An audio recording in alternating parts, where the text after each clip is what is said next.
You're not here by accident. You're here because the illusion is starting to crack. What if everything you've been feeling lately, the anxiety, the pressure, the exhaustion, isn't actually yours? What if it's the result of a carefully crafted illusion? Not an illusion in the movies, not something distant or theoretical, but a system of thoughts and inner loops that have been running silently in your subconscious, shaping every decision you make. They don't want you to know that. Because the moment you become aware of the pattern breaks. And when the pattern breaks, you remember who you really are. You've probably felt it already, that restlessness, that strange pull in your chest like something is off, but you can't explain why. That subtle knowing that you're meant for more, but somehow you keep getting stuck in the same emotional cycles. You push harder, you visualize better, you repeat affirmations. Still, nothing moves. Not really. Because you're trying to escape a prison from inside the prison, without realizing that the bars are made of thoughts you never questioned. This video is not motivation. This is not about positive thinking or pretending to be okay. This is about truth. A truth that cuts deep into the false layers you've been taught to believe. And it starts with this. If you constantly feel powerless, it's because you're trapped inside a story that was never yours to begin with. It was downloaded through trauma, culture, religion, school, algorithms, and repetition. Layer by layer, your power was wrapped in doubt, your vision replaced by noise, and your truth silenced by survival. But you're here now, and something in you is ready to remember, to break the spell of mental illusion, to escape the loops that keep recycling the same life dressed in different details. This isn't just a choice, it's a collapse point. A moment where the old narrative starts to glitch and a new frequency becomes available. A frequency that doesn't beg for freedom, it embodies it. If you've ever asked yourself, why do I feel stuck no matter what I do? Why do I keep repeating patterns I swore I'd healed? Why does the world feel like a loop of distractions and noise I can't escape? Then this is not a coincidence. This is the beginning of your release. Because freedom isn't found by fixing the mind. It's found by seeing through it. And once you see through the illusion, really see it, you can never be controlled by it again. What keeps you trapped is not the cage. It's the belief that the cage is real. The illusion doesn't scream. It whispers. It blends into your inner dialogue like background music you've forgotten is playing. And the most dangerous part is, it sounds like you. That voice that tells you you're not ready. That fear that wraps itself in logic. That hesitation that feels like protection, but is really just paralysis in disguise. None of that is you. It's programming. It's a mental illusion refined through years of repetition, trauma, and unconscious agreement. When we talk about being stuck, most people imagine external limitations, money, circumstances, timing, but those are shadows. What actually keeps you stuck is the invisible agreement you've made with your mind. The loops that say, this is who I am, this is what I deserve, this is how life works. These loops aren't real, they're instructions you never questioned.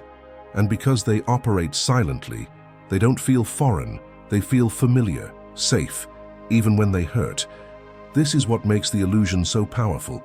It doesn't feel like a lie, it feels like common sense. You call it being realistic, you call it being responsible, you call it being cautious. But what you're really doing is reinforcing a map that was drawn by someone else. Someone who needed you to stay small to feel safe. Someone who taught you to distrust your intuition. Someone who loved you through control, not presence. And so you walk through life repeating the same patterns with different faces, thinking it's fate when it's just memory dressed up as destiny. These are what neuroscientists call engrams, clusters of emotional memory stored in the brain, shaping perception without your permission. They're like grooves in a record. The needle of your attention keeps playing the same song, even if the lyrics change. This is not a flaw, it's design. The human brain is built for efficiency, not liberation. It recycles thoughts to conserve energy. It predicts outcomes to reduce uncertainty. It creates emotional shortcuts to avoid discomfort. But here's the problem. Your nervous system can't tell the difference between a familiar pain and a true limitation, so it chooses what feels known. and what feels known is often what keeps you locked in.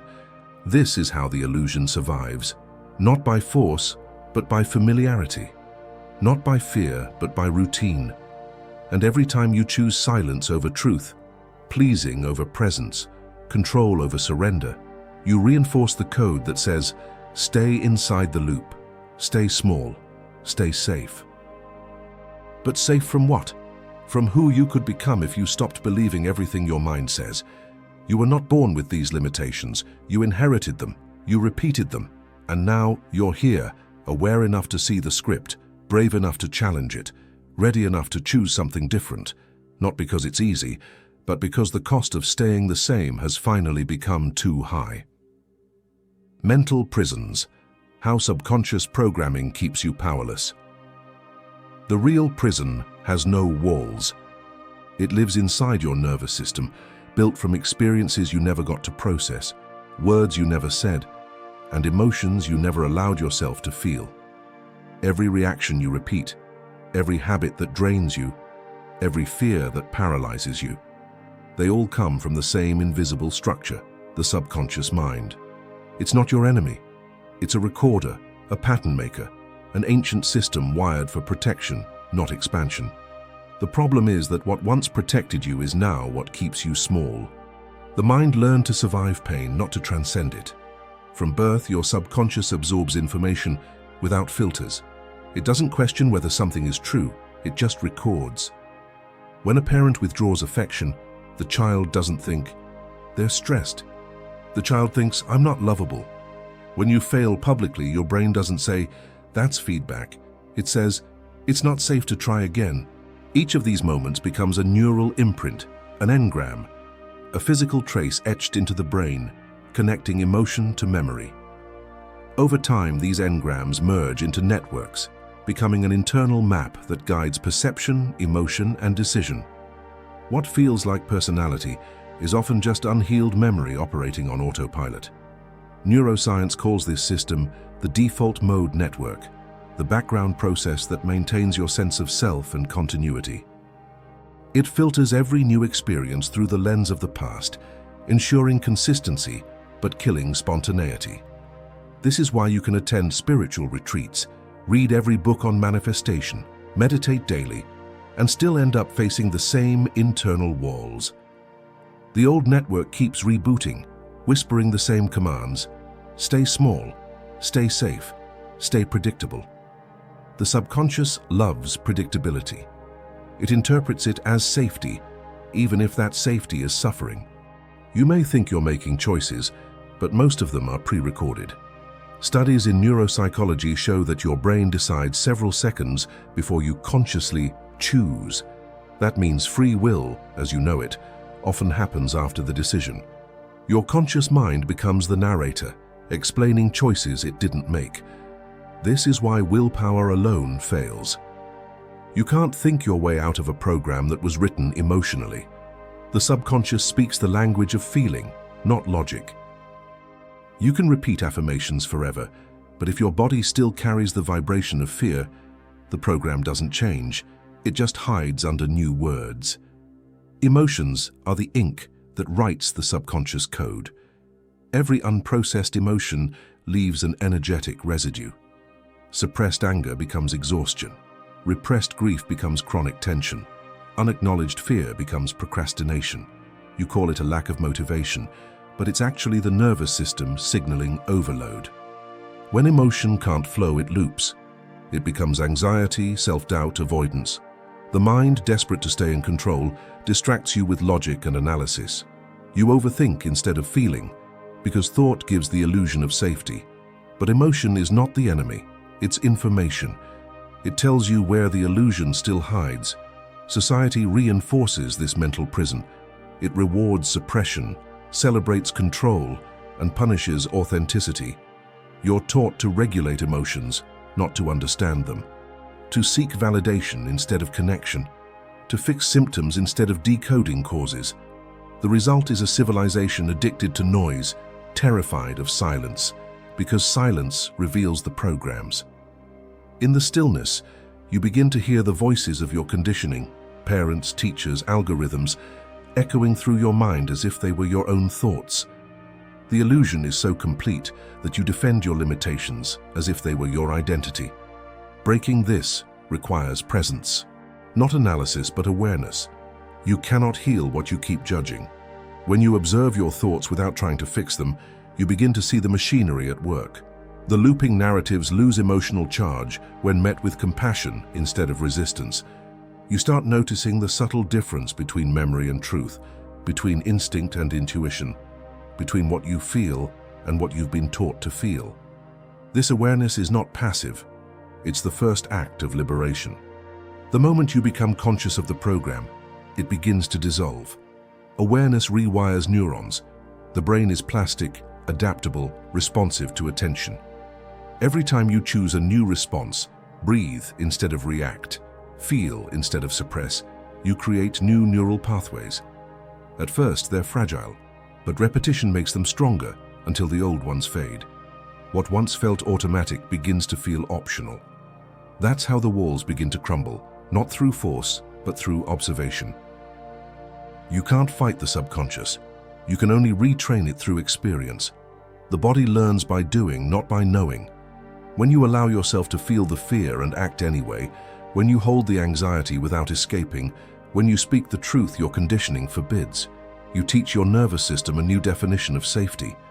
That's neuroplasticity in action. The subconscious isn't evil. It's ancient code waiting for an update. You're the programmer, and awareness is your rewrite command. The illusion of powerlessness collapses the moment you realize the prison door was never locked. It was just guarded by the memory of fear. Once you step through, you don't escape the mind, you transcend it. You stop being the character, and remember you are also the author. The program still runs, but now you decide what it serves. Mind control by design, algorithms, culture, and conditioning. The most dangerous forms of control are the ones you don't notice. Not the ones that scream orders, but the ones that whisper preferences. Not the ones that restrict your movements, but the ones that shape your attention. The mind you believe to be yours is not entirely yours. It's been influenced, refined, sculpted, not only by trauma or family or past experience, but by a culture designed to keep you asleep while convincing you you're awake. And the system doesn't need to imprison your body when it can direct your focus. Attention is the new currency. And if they control your attention, they control your reality. You live inside an invisible web of psychological reinforcement. Culture rewards conformity and labels it confidence. Schools teach obedience and call it intelligence. Social media sells comparison and calls it inspiration. You're surrounded by messages, images, voices, all silently repeating, "You are not enough. You are not safe. You are not whole until you earn it, prove it, buy it, become it." But who decided what enough looks like? Who benefits from your self-doubt? Every click, every scroll, every search you make becomes part of a profile, not just a digital one, but a cognitive one. You are being studied, not by an enemy you can see, but by systems built to predict, manipulate, and monetize your behavior. This is not conspiracy, it's code. Algorithms are not just lines of logic, they are mirrors of your mind. They learn your patterns. They track what hooks your attention, what makes you stop scrolling, what triggers emotion. Then they feed it back to you, amplified, optimized, sharpened. They show you what they think you want to see until you begin to believe that's all that exists. This is algorithmic mind programming. And the most unsettling part is, the more you engage with the illusion, the more it defines who you believe you are. You become what you consume, and you consume what you're fed. The mind is not a fortress. It's a sponge. It absorbs repetition. It trusts the familiar. If a lie is repeated enough times, your subconscious no longer questions it. The brain doesn't ask, "Is this true?" It asks, "Have I seen this before?" This is how culture becomes conditioning, how ideology becomes identity, and how the collective unconscious, what Jung called the shadow of civilization, gets replicated inside individual minds. Think of how the system grooms your perception. From a young age, you're taught who is worthy of love and who is not. What is success and what is failure? What is real and what is impossible? You're taught to chase productivity like its purpose, to confuse attention with connection, to accept fear as wisdom. Every time you deviate from this script, discomfort rises, because the system is not just outside of you, it's now in you, internalized, running silently in the background like malware on a trusted device. Even your emotions are filtered through this lens. You don't feel grief. You suppress it to stay functional. You don't explore anger. You mask it to avoid judgment. You don't allow joy. You minimize it so others don't feel uncomfortable. This is not natural. This is the outcome of cultural conditioning. And the more you comply, the more the program updates, not just digitally, but biologically. Because what you repeatedly think, feel, and believe reshapes your brain. That's neuroplasticity. That's how programming becomes embodiment. This is why healing requires more than positive thinking. You're not just unlearning beliefs, you're dismantling an entire ecosystem of control, one that uses entertainment to distract, advertising to shape identity, and data to predict what fear will keep you compliant. And the moment you start waking up to this, the moment you notice the pattern notices you back. Resistance will show up disguised as apathy, as confusion, as hyperproductivity. Anything to keep you plugged in, distracted, predictable. But awakening begins with attention. Attention is your power source. What you focus on expands. The moment you reclaim your focus, you disrupt the pattern. You stop being a consumer of thoughts and become a creator of meaning. You stop following algorithms and start following intuition. You stop reacting to noise and start tuning into signal. This is the real rebellion. Not loud, but quiet. Not in protest, but in presence. The most subversive thing you can do in a world of mental manipulation is to think your own thoughts and feel your own truth. Your mind is not a battleground to win or lose. It's a tool to be purified, a lens to be cleared, a doorway to a deeper intelligence that no algorithm can replicate. This intelligence speaks in stillness. It awakens when you step outside the narrative, when you stop feeding the loop, when you question what you've always believed without needing an answer right away. Because the real you, the one beneath the programming, doesn't need to be found. It just needs to be remembered. Breaking the loop, recognizing the thought that isn't yours. The most important thoughts you'll ever question are the ones that sound the most like your own voice. The voice that tells you you're not ready. The whisper that says they'll judge you. The impulse to shrink when you should rise. These thoughts don't feel foreign. They feel familiar, they feel personal. But they're not, they were installed. Layered into your psyche through repetition, trauma, silence, culture, and expectation. And unless you become the one who sees them, you become the one who repeats them. That's the loop. A cycle of perception, emotion, reaction, repeated so often that it becomes identity. You don't just feel anxious, you become an anxious person. You don't just hold back your truth. You start believing it was never worth saying. The loop is sneaky.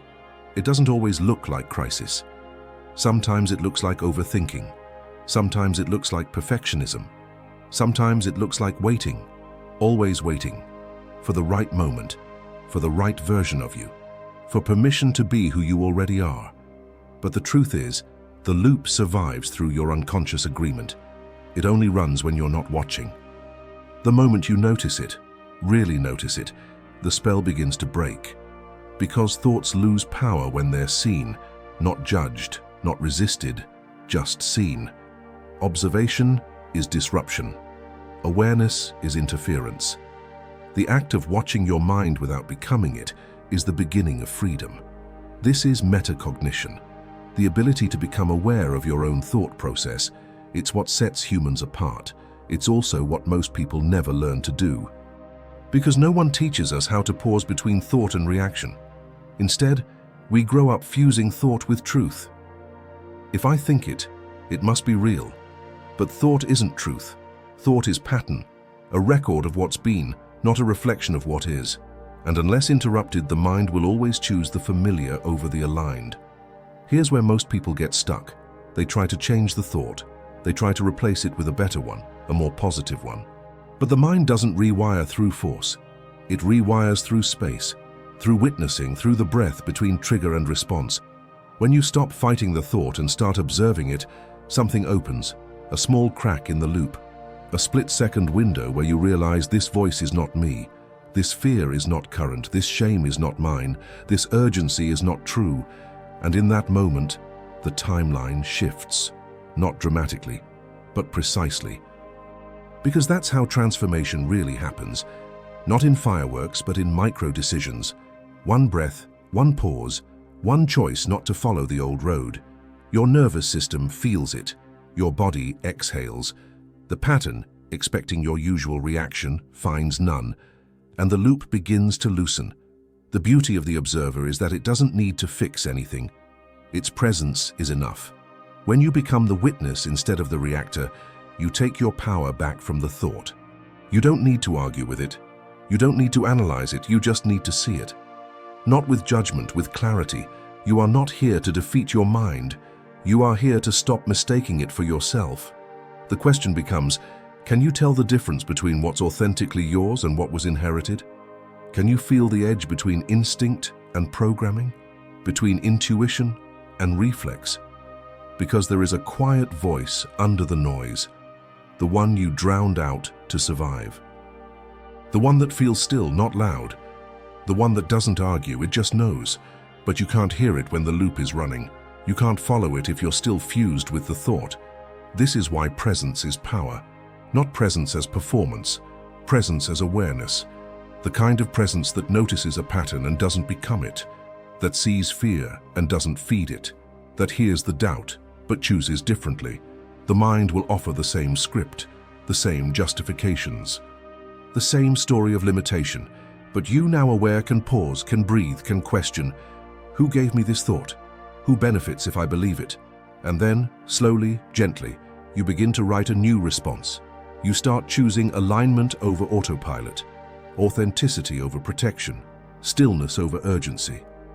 And in that choosing, the loop weakens, not all at once, but enough for light to get in, enough for clarity to return, enough for the real you to begin steering the moment. The loop isn't broken by force, it's broken by presence. It's broken every time you refuse to live on repeat. And that refusal, subtle as it is, echoes across your life like a new frequency waiting to be followed. Collapse point. How to exit the simulation from within. There's a moment in every awakening when the old world stops making sense, but the new one hasn't fully arrived. You're not where you were, but not yet where you're going. The structures you used to lean on, beliefs, identities, routines, begin to dissolve. And it feels like falling, like drifting in the dark. But what feels like collapse is often initiation. What feels like chaos is the space being cleared for coherence. The simulation isn't crumbling. Your identification with it is. This is the collapse point, the space between stories. The quantum moment when what you've known becomes incompatible with what you're becoming. It's the internal rupture, where one frequency breaks down and another waits to be born. In quantum physics, this is called wave function collapse, the instant where infinite possibilities reduce into a single observed reality. But that collapse doesn't begin in the world. It begins in perception. In the second you stop feeding energy into the illusion loses form. At the collapse point, there is no going back. Your nervous system knows too much. Your intuition has already moved on. You can try to fake it, play the old roles, speak the old language, fit the old box, but it won't land. The simulation is glitching, and the more you try to hold it together, the more it breaks apart. Because you're not just waking up, you're waking out of agreement with fear, out of resonance with smallness, out of the hypnotic repetition of survival. Most people reach this point and panic, because the collapse feels like failure. The stillness feels like punishment. The uncertainty feels like danger. That's what the program tells you. If it's silent, you're lost. If it's slow, you're behind. If it's unknown, it must be unsafe. But those are just echoes of the old architecture, and the collapse is not the end, it's the invitation. To exit the simulation, you don't need to destroy anything. You need to stop energizing what no longer aligns. Your mind will try to rebuild the illusion. It will ask for proof. It will demand evidence. It will beg for validation that the new is working. But this next level of consciousness isn't built on reaction. It's built on surrender. Not surrender as defeat, surrender as alignment. You're not giving up your power. You're giving up the version of you that had to perform to survive. You're releasing control over timelines that were never yours to begin with. The collapse point is where manifestation turns mystical. Because what you once tried to create through force, you now receive through frequency. You become the vibration of what you once chased. You stop attracting through need and start attracting through coherence. But here's the paradox. Before the emergence, there's emptiness. Before the miracle, there's the void. Not because you did something wrong, but because you stopped feeding the illusion. This is the phase where silence is sacred, where not knowing is powerful, where surrender is a strategy. And the more you try to speed it up, the more resistance you meet, because life is no longer responding to your effort. It's responding to your energy. The collapse teaches you that you are not here to control the simulation. You're here to dissolve your identification with it, so you can access the part of you that exists outside the program. Every version of your life, the successful one, the broken one, the free one, already exists in the quantum field. Your consciousness collapses one into form based on resonance, not belief alone, but embodiment. You cannot think your way into a new reality. You must feel your way into it, live your way into it, breathe as if it's already here, walk as if the door is already open. Because it is, you're not waiting for reality to shift. Reality is waiting for you to stop rehearsing who you used to be. The collapse point is not a breakdown. It's a turning point. A moment where you stop asking the old questions and start embodying new answers. Where you stop seeking signs and become the signal. Where you stop projecting your power onto the future and start reclaiming it in the now. Yes, it feels like dying, because in a way it is. The version of you that was aligned with limitation can't survive this frequency. Let it dissolve. The new reality isn't something you manifest. It's something you merge with. And the merging doesn't happen through hustle. It happens through coherence, through truth, through resonance. And it begins the moment you stop trying to escape the simulation, and instead recognize that the simulation only lives inside your agreement with it. You've already passed the test. The collapse is proof you're not being punished, you're being prepared. The old system couldn't take you any further. That's why it's falling apart. Let it. Let it crumble.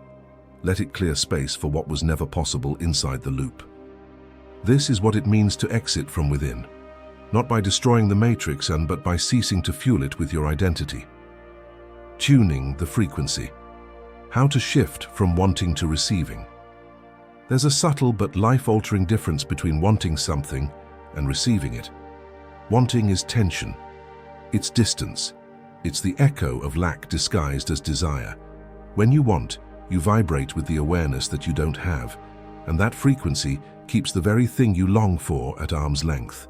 But receiving is a different field altogether. It doesn't reach, it allows, it doesn't beg, it welcomes. And if you've ever wondered why some manifestations feel effortless and others feel impossible, the answer lives here, in the frequency you're tuned to. Wanting comes from the mind, it's loud, it's fast, it's future-based. It says, when I have this, I'll feel safe. Receiving comes from the body, it's quiet, it's steady, it's present. It says, I'm already safe, and what aligns with me can now arrive. The universe doesn't respond to what you say you want. It responds to who you are while you're saying it. Not your words, your frequency. Not your craving, your coherence. You don't attract what you wish for. You attract what you embody. To shift out of the wanting loop, you must first notice where it lives in your body. It's in the tightening of the chest when you visualize your dreams. It's in the impatience that simmers when time passes without change. It's in the effort to make something happen instead of allowing it to unfold. Wanting energy operates from lack. It is always waiting, always reaching, always subtly affirming that now is not enough. But this isn't just an emotional state. It's measurable. It's biological. Neuroscience shows us that our thoughts generate electromagnetic fields. Each emotional state carries a specific frequency. Gratitude and joy vibrate around 540 Hz. love around 528 Hz, fear and doubt much lower, 100 Hz, sometimes less. The field you live in most of the time becomes your baseline, and that baseline determines which realities collapse into your experience. If you're constantly oscillating between hope and fear, you're sending mixed signals to the quantum field. The message is garbled, the outcome delayed. Receiving energy is coherent, it's grounded, it's open. And most importantly, it doesn't need proof. It doesn't need the result to feel the reality. It knows that the feeling is the reality. That's why the shift into receiving is less about thinking and more about tuning. Like a radio dial, the station is already broadcasting, but if you're tuned even a little bit off frequency, all you get is static. Tuning into receiving means learning to live as if it's already done, not to fake it, not to trick the universe, but because you know you're already aligned with it. You begin to breathe from your future self. You walk from the frequency of course it's mine, not I hope it's coming. And here's the paradox. The moment you stop needing it, it flows. Because need repels, openness invites. The body is the antenna. That's why presence is your superpower. When you slow down enough to feel, really feel, the state you want to live in, you begin broadcasting that signal. It might start small. A moment of calm, a spontaneous smile, a quiet confidence that doesn't come from achievement but from awareness. These moments matter more than any vision board because they are energetic signatures that rewrite your field. It's also where most people sabotage the shift. They get glimpses of the receiving frequency, but then their mind kicks in. Where is it? Why hasn't it happened yet? That question pulls you back into the wanting loop. That impulse collapses coherence. You start doubting. You start checking. You start looking for signs that it's working. But needing signs is a sign that you're not in receiving mode. Receiving doesn't chase evidence. It becomes the evidence. It trusts the unseen. It lives as the cause, not the effect. You're not here to wait for reality to give you permission. You're here to emit the frequency that reality responds to. And once you do, everything begins organizing around your state. Not because you controlled it, but because you matched it. This is the art of quantum alignment. You're not forcing timelines. You're tuning into the one where what you desire already exists. And that timeline is only available when you stop trying to pull reality toward you and start expanding into the version of you that naturally lives it. That version already knows how to receive, not with desperation, with devotion, not with pressure, with presence. And the moment you choose to shift, not from fear but from knowing, you stop being the seeker and become the signal. The quantum self. How to animate the reality you want. There's a version of you already living the life you're trying to create. It doesn't exist in some far-off future. It exists now in the quantum field, vibrating at a frequency just beyond the one you've been tuned into. This version of you isn't waiting for clarity, healing, or permission. It's fully formed, fully aligned, fully expressed. And it's not something you need to become, it's something you need to remember. Because consciousness doesn't create reality by chasing outcomes. It creates by animating identity. The quantum self is not a fantasy. It's not about pretending to be someone you're not. It's the act of collapsing the gap between who you've been conditioned to be and who you truly are beneath the noise. Your nervous system doesn't care about your dreams. It cares about your patterns. It reacts to what's familiar, not what's expansive. Which means until you begin embodying the frequency of your expanded self, the mind will keep pulling you back into loops that feel like you, but aren't. The key isn't to fake it. The key is to fuse with it, to live, speak, move, and choose from the version of you that no longer questions your worth, no longer chases love, no longer asks for permission to be whole. This version of you doesn't hustle for alignment. It breathes it. And the moment you begin embodying that version, not occasionally but consistently, the external begins to reconfigure, not through effort, but through coherence. This isn't about manifesting things, it's about manifesting you. The you that no longer negotiates with shame, the you that no longer folds under fear, the you that trusts inner knowing more than outer approval. this version doesn't force change. It holds such a clear frequency that change becomes inevitable. And the reason you haven't been able to fully step into it yet isn't because you're broken. It's because your body is still loyal to the old signal. Every time you repeat a thought, an emotion, a reaction, you reinforce a neural pathway. That's how identity becomes embodied. That's why your default state always wins. You can visualize abundance for 5 minutes a day, but if you live the rest of the time in stress, doubt, and hypervigilance, your body anchors the lower frequency. It doesn't care about your vision board. It cares about your vibration. But here's the miracle. The moment you start choosing from the quantum self, even in small, unglamorous moments, the architecture of your reality begins to shift. Choosing to breathe instead of rush. Choosing to speak truth instead of please. Choosing to rest without guilt. Choosing to believe the intuitive pull even when logic disagrees. These aren't minor acts, they're signals, and the field is always listening. Quantum biology shows that your cells respond to your perception of reality, not just the reality itself. What you feel to be true becomes your internal chemistry. Your emotions become your hormones. Your thoughts become your biology. And over time, your biology becomes your identity. That's why animating the quantum self is not just a mindset. It's a full system recalibration. The version of you that already lives the reality you want isn't waiting for conditions to change. That version is the condition, it's the cause, and it's available now, not after you achieve, heal, or fix something, but the moment you align with its frequency and stop waiting for external proof to confirm what you already know deep down. You were never meant to live on repeat. Most people wait for reality to shift before they shift their identity.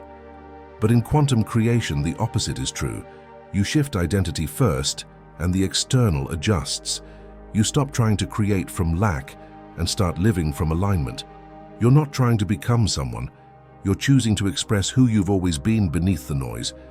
This is how you animate the quantum self, not by effort, but by embodiment, not by force, but by frequency. You collapse the timeline between one day and already done by walking as if it's real. Not because you're pretending, but because you finally stopped believing the illusion that it wasn't. Reverse manifestation. Why everything works backwards. The mistake most people make is thinking reality responds to need, that if you just want it enough, the universe will feel your hunger and rearrange itself in your favor. But want is a declaration of lack. It signals distance. It vibrates with the frequency of not yet, and in the quantum field, that's all reality knows how to mirror. You don't receive what you desperately want, you receive what you already are, or more precisely, who you dare to become before there's proof. This is the paradox of manifestation. It works in reverse. The version of you that lives the life you desire must be lived now. Not in thought, but in tone, breath, body, and decision. You don't wait for peace to feel peaceful. You become peace in the midst of chaos, and then the chaos bends. You don't wait for love to act lovingly. You become love, and then it meets you. Everything you're seeking has to be pre-lived. Quantum physics calls this retrocausality, the idea that the future can influence the present. It's not fantasy, it's measurable. And it's why some of your most powerful shifts happen not when you try harder, but when you let go of timelines, of control, of the identity that insists things must come in a certain order. Because in this space, creation doesn't follow time. It follows coherence. The mind asks, how can I believe it before I see it? But the heart already knows. You've felt it in glimpses. Moments when you trusted without evidence, moved without fear, loved without conditions. In those moments, you were ahead of the curve. You weren't waiting for reality to approve your liberation. You became the proof. And even if nothing changed immediately, something real shifted in the field. You collapsed probabilities and opened timelines that didn't exist a second before. This is why spiritual masters, ancient traditions, and even mystics in modern physics say the same thing. Creation is a mirror. It doesn't reflect your thoughts. It reflects your dominant identity. And identity isn't shaped by effort. It's shaped by energetic permission. It's in the subtle moments, how you walk into a room, how you breathe when you're alone, how you speak about the things you love, even when they haven't yet appeared. Reverse manifestation isn't about tricking the universe. It's about rewiring yourself to stop waiting. It's about remembering that the quantum field responds to who you are before the evidence. You can cry, be angry, be scared. That's part of the human experience. But at the root of it, you must anchor into a deeper identity, not the one shaped by trauma or lack, the one shaped by divine memory, the memory of already being complete, already connected, already aligned. The field doesn't respond to your timeline, it responds to your truth. If you're asking, when will it happen? You've stepped out of it. But when you say, I am the one who lives this reality now, you bring your entire nervous system into agreement. You stop leaking energy into what's missing and begin amplifying what's real, not out there, but within. There's a term in quantum field theory called virtual particles. They flicker in and out of existence. They're invisible until observed, but they shape everything. Your desires live in that space. They're not far. They're vibrating just outside of habitual awareness. And the moment you become the observer, the moment you choose alignment over habit, those realities begin to crystallize. Not because you forced them, but because you remembered the order. Being comes first. Reality follows. So if it feels like nothing is working, stop. Don't push harder, reverse it. Ask, what would already being it feel like right now? Then breathe it, walk it, speak it. And not because it's easy, but because this is what liberation looks like. Not fighting for the future, but living ahead of it. Your next breakthrough won't come because you figured out the perfect step. It will come because you stopped living like you're still trapped. You don't attract what you want. You attract what you are while wanting. And the you that's finally free is ready to be expressed now. The illusion is collapsing because you finally stopped feeding it. If you made it this far, it's not random. Something in your soul pulled you here.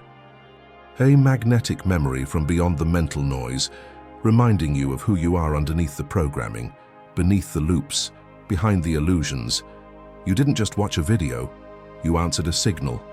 And now that you've seen it, you can't unsee it. The illusion isn't holding you anymore.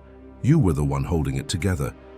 There's a moment in every awakening where the world looks the same, but it doesn't feel the same. The angles shift, the colors deepen. The silence becomes louder than the noise. That moment is now. You're not waiting for the shift. You are the shift. Everything that made you feel powerless, every false belief, every internalized voice, every digital pattern you thought was you, they're dissolving. Not because someone fixed them for you, but because you saw through them. You unplugged from the default. You stopped clicking on the version of yourself that felt small, unworthy, caged. And the moment you stopped reacting, reality started listening. It started responding, not to the mask you used to wear, but to the real one behind your eyes. This wasn't just about freeing your mind. This was about reclaiming your consciousness, realizing you're not a glitch in the system. You're the pattern breaking itself. You're the moment the loop ends, the breath where peace enters, the vibration that doesn't wait for permission to radiate. You don't need more proof. You are the evidence. You're the consciousness collapsing the illusion by refusing to carry it another second. You're the silence that interrupts the algorithm, the stillness that rewrites the programming, the presence that quantum physics still doesn't know how to explain. But God always knew. This is where it begins. Not with striving, but with remembering. Not with pushing, but with surrendering. Not with more knowledge, but with deeper alignment. You were never truly stuck. You were just rehearsing an identity that never belonged to you. Now you know, now you choose, and now we collapse the old. If this transmission echoed in you, don't let it stay silent. Type one word in the comments that represents who you're becoming. The you that no longer fits inside the illusion. And if someone you love is still trapped in the mental maze, send this to them. Share this moment, not because they need fixing, but because they're ready to remember. They don't want you free, but you already are. Now go live like it.